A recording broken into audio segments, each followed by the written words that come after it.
వాటిల్లు. ఈ సంతోషం టీవీకి మేరంగి నాటక పరిషత్ సహాధ్యక్షుడు వాన నారాయణరావు. మరి ఈరోజు రెండవసారి ఈ యొక్క నాటక ఉత్సవాలు జరుపుకుంటున్నాం.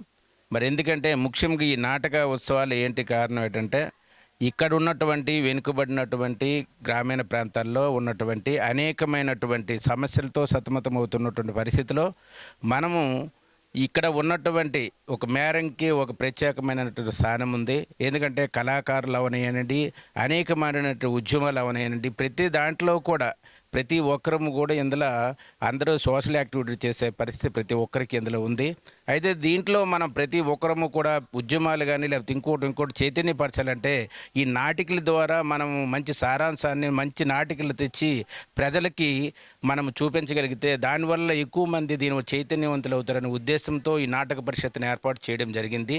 ఈ నాటక పరిషత్ ఉద్దేశం ఏంటంటే అనేకమైన సంవత్సరానికి ఒకసారి మనం ఈ యొక్క నాటకోత్సవాలు ఏర్పాటు చేస్తూ మనకు దీనికి కూడా ఎవరైతే మనకి దీనికి అందరూ కూడా ఆర్థికంగా అనేక విధాలుగా మనకి కూడా రాజకీయాలకు అతీతంగా నడుపుతున్నటువంటి దీన్ని మన అందరూ అనేకమైనటువంటి పార్టీలు కూడా దీనికి సపోర్ట్ చేశాయి.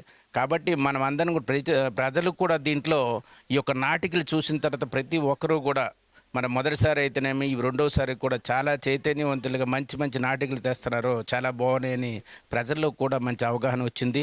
అయితే ఇంకా కూడా పూర్తి స్థాయిలో కూడా ఇంకా ప్రజలకి దీని యొక్క సారాంశాన్ని ముందుకు తెలియపరచాలి. కారణం ఏంటంటే ఈరోజు మేము వేసినటువంటి ప్రతి ఒక్కటి కూడా మత్మ మానవత్మ రైతే రోజు అనేది ప్రతి ఒక్కటి కూడా చూస్తుంటే దాంట్లో ప్రత్యేకమైనటువంటి అంటే కుల మతాలు కానీ ఇది మానవత్వం అంటే ఎలాగుంటుంది, కుల మతాలకు అతీతంగా మనము కులాల్లో అనుకొని కుమ్ములాట్లాడుకోకుండా మనం మానవత్వం అనేది ముందున్నది అనేది మనం ఫస్ట్ దీంట్లో వేశారు. అలాగే రైతే రాజు, ఈరోజు రైతులు ఏ విధంగా నష్టపోతుంటారు, రైతులు మన భూస్వాములు ఏ విధంగా అంటే ఈ వ్యాపారస్తులు ఏ విధంగా దోపిడీ చేస్తారు అనేది ప్రతి ఒక్కటి కూడా అందులో ప్రతిదీ చూస్తుంటే చాలా అందరికీ కూడా అర్థమయ్యే రీతిలో చాలా చక్కగా వివరించడం జరిగింది ఈ 4 నాటికల్లో కూడా.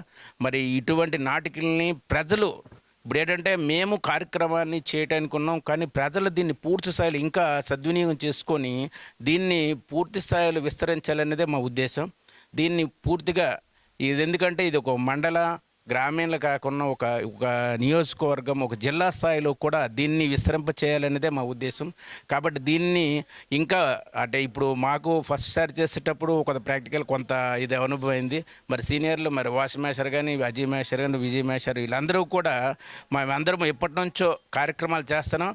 మరి ఈ నాటక దీంట్లో కూడా వీళ్ళు ముందు స్థాయి నుంచి ఉన్నారు, కానీ దీన్ని పూర్తి స్థాయిలో మనం విస్తరించాలంటే ఇంకా దీన్ని ముందుకు తీసుకెళ్ళి ప్రజల్లో కొద్దిగా అవగాహన కార్యక్రమాలు చేస్తూ మనం ముందుకు తీసుకెళ్ళాలనేదే మా ఉద్దేశం. కాబట్టి దీన్ని ప్రతి ఒక్కరూ అన్ని పార్టీలు అవనండి, పార్టీలకు అతీతంగా